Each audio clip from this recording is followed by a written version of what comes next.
In one of my last videos where I talked about sleep, I mentioned how much our brains and our bodies like a routine. And this kind of goes along with that in creating an environment that cues our brain and our body that it's time to sleep. We need to let it know. So I just wanted to go over some things, and some of this, will probably be common sense or things that you're already doing, but I'm going to say it anyway. The first one is your bed and your bedding, and you want it to be comfortable. You want it to support you. This can be tricky, trying to find the right mattress. I know it's been kind of a trial and error where for me. We had a pillow top mattress for a long time, which was really comfortable, but I found that I would wake up and my hips would just hurt so bad. So when we got a new mattress, we got a firmer one, and I didn't have that because my body was being supported better and wasn't out of alignment, and so I didn't have the pain in my hips. But then my shoulders started bothering me, and so I thought, well, maybe my mattress is too hard. So I put just a mat down underneath my sheet, so to give it a little bit of softness. And I think I may have found the sweet spot where it's firm enough to give my body the support and the alignment that it needs, but still a little soft so it's comfortable. So right now it's working. The other thing was my pillow. I really like big pillows, but then I found that when I had my head like that, my neck was out of whack, and then my shoulder was hurting. And so then when I started using a flatter pillow, that problem went away. So like I said, you need to try different things. And then of course there's your sheets, and there's how heavy you want your blankets or your comforter to be, all that, which takes me to the next one, which is the temperature.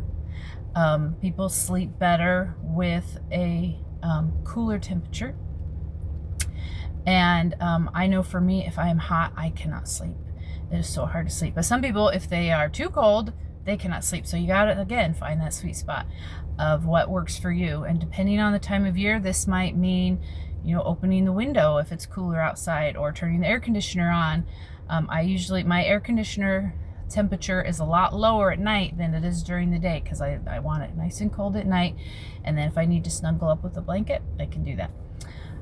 Fans, ceiling fan or regular fan, find what works for you. And if you have somebody in the room sleeping with you, you may have to compromise a little bit, and sometimes that just means that one of you has a heavier blanket on your side of the bed. That's what it is. My husband has a heavy blanket on his side. I'm usually throwing the blankets off because I'm always hot. So you want a nice cool temperature, and then you want the room to be as dark as possible. And my husband will tell you that if we ever go traveling, like in a hotel or something, I go around and I cover up all the lights as much as I can. And because I just do not like sleeping with any light at all. And which sometimes can be hard because I live with people who have strange sleeping habits, and sometimes they're up in the middle of the night and I can see the light seeping in through my door, and it makes it hard for me to sleep. So sometimes I do wear a sleeping mask because I need that darkness to sleep. So make sure it's nice and dark.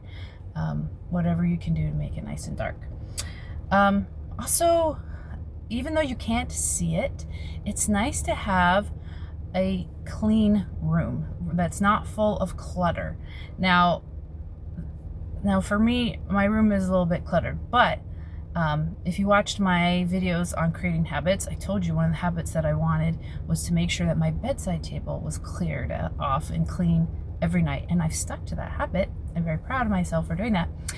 And it makes a difference just knowing that, at least right next to my bed is clean and clear of clutter, which helps my mind not be so cluttered because my space is less cluttered. So I just feel more at peace and more calm and more comfortable, and it makes it easier to sleep when you're not dealing with that.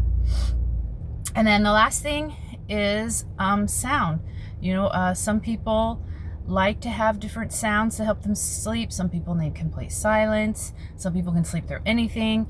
So wherever you are, you can use a sound machine if that helps. White noise to drown out any other distracting noises. Sometimes just the sound of your fan is enough. Some people like music. There's all kinds of sleep music out there that you can listen to. My son-in-law actually makes sleep music for Apple, so there's a little plug for him. Also, I sometimes will listen to, there's a woman, oh, I can't think of her name. Sorry. Anyway, that I sometimes listen to on my Grokr app, and she does sleep stories where she's just and has a nice calm voice and is telling a story. And sometimes I'll go to sleep to that, or I'll go to sleep to somebody who's doing like a sleep meditation. So sometimes you want like that, or some people like ASMR, or or just listening to different people speaking. Sometimes my husband offers to talk to me about engineering to help me sleep. So whatever works for you. And or just, if you don't need anything at all, if you just like it quiet with nothing.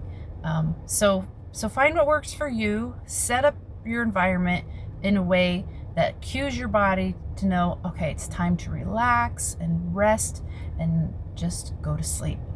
And so give it a try. Tell me what works for you, or what kind of environment do you sleep best in?